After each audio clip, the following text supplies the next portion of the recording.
కూడా డబ్బులు పెండింగ్ ఉన్న బిల్స్ ఇచ్చేటువంటి పరిస్థితి ప్రభుత్వానికి లేదు. పొద్దున్న లేస్తే మాకు ఫోన్స్ వస్తూ ఉన్నాయి.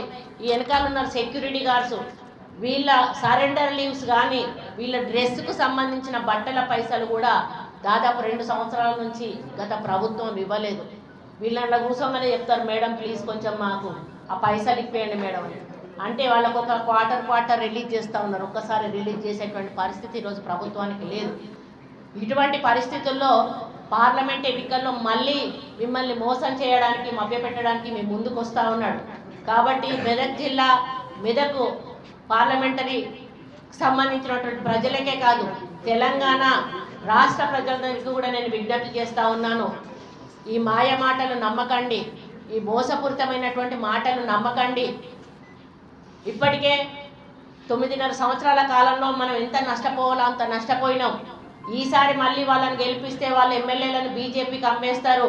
కాబట్టి గత 9.5 ఏళ్ళు బీజేపీ ప్రభుత్వ పరిపాలన కూడా చూసాం. తెలంగాణలో ఒక్క రూపాయి అభివృద్ధి కూడా చేసినటువంటి పాపాన మోడీ పోలేదు.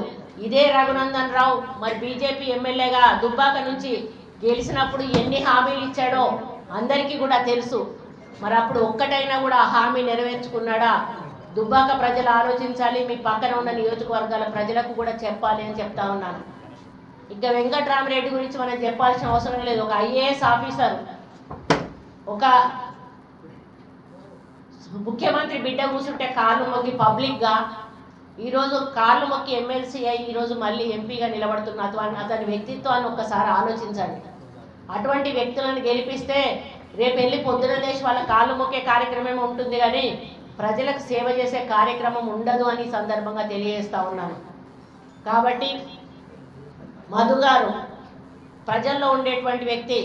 మొన్న ఆయన ఒకటే మాట చెప్పాడు, నేను ఆ పార్టీ నుంచి కాకుండా ఇండిపెండెంట్గా నిలబడితే ఇంకా ఎక్కువ ఓట్లు వచ్చు అని చెప్పి. అంటే ఆయనకు వ్యక్తిగా ఒక గుర్తింపు ఉన్నది.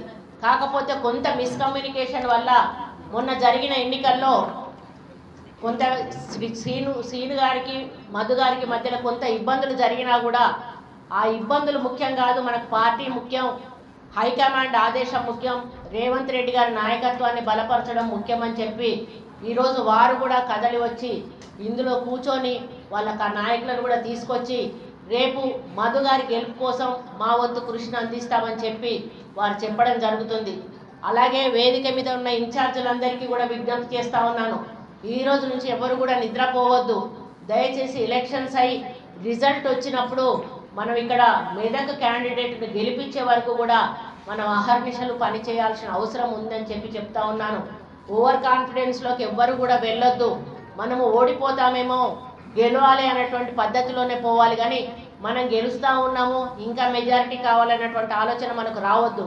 కాబట్టి మీరు రాత్రింబవలు నాయకులను, కార్యకర్తలను కోఆర్డినేషన్ చేసుకొని మీరందరూ కూడా ముందుకు నడిచి మీ నియోజకవర్గాల్లో మెజారిటీని పెంచే దిశగా వెళ్ళాలని విజ్ఞప్తి చేస్తూ ఉన్నాను.